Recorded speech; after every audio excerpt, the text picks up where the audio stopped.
Hello, my name is Mark Asmus and I am with Plumline Solutions.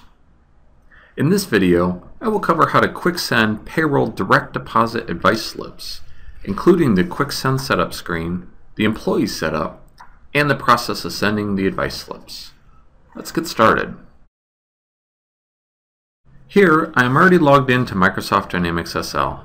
I have Application Server up and running. For information on how to set up Application Server, see the How to Configure Application Server video.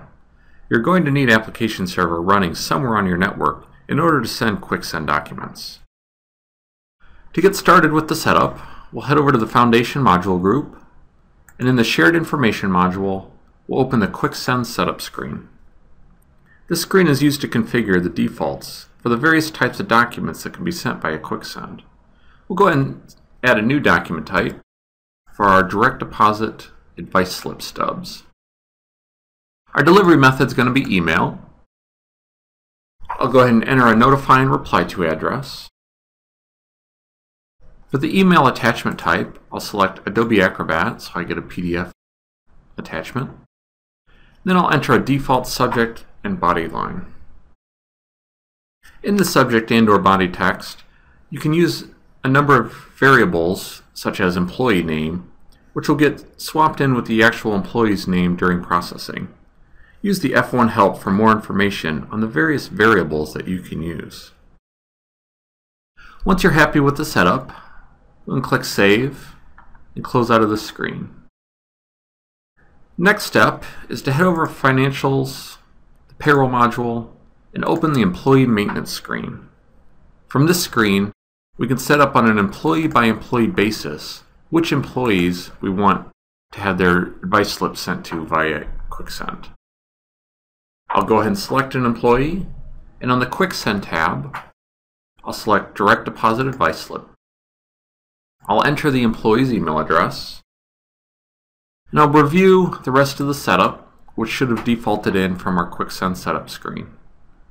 Once I'm happy with the setup, I'll go ahead and turn on QuickSend for this employee by checking the QuickSend checkbox. Once that is done, I can save and close out of the screen. Now it's time to give things a test. Back in the Payroll module, I'll go ahead and run a quick calculation to calculate a check for this employee.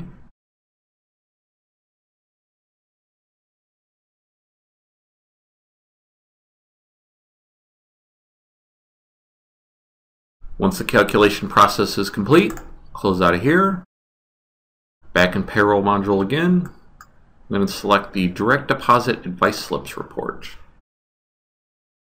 Click View Selections to select the employees that I want to print. I can see my employee that I calculated for. I'll select OK. Now I'll click Print.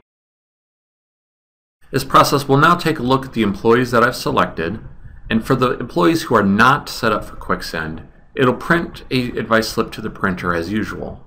But for the employees that I've selected that have QuickSend set up, it won't print anything to the printer, and instead it'll queue up the request to Application Server for emailing. When the PR Check Update screen appears, I'm presented with a few options. The first one is I can view the QuickSend report.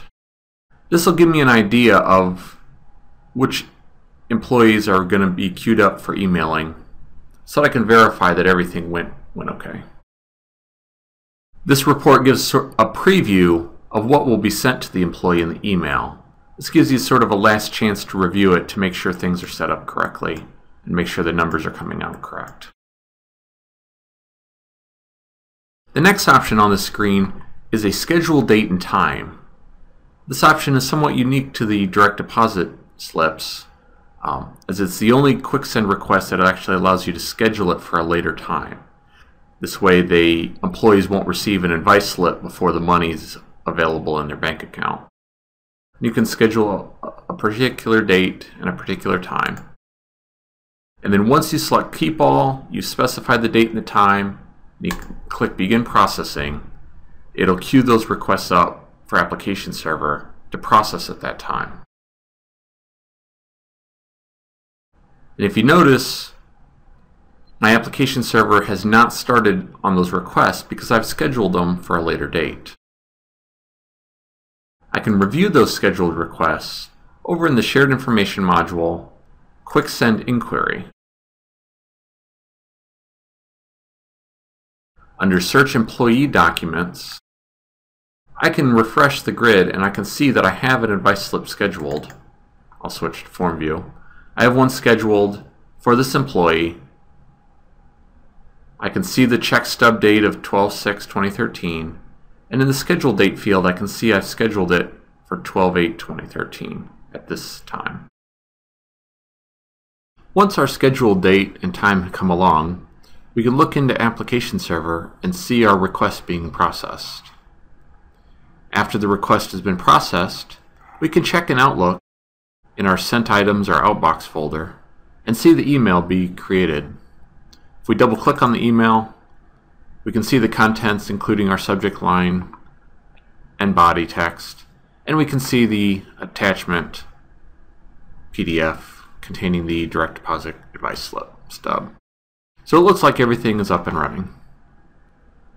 This concludes our overview on how to set up Quick Send for direct deposit slips in Payroll for Microsoft Dynamics SL. Thank you.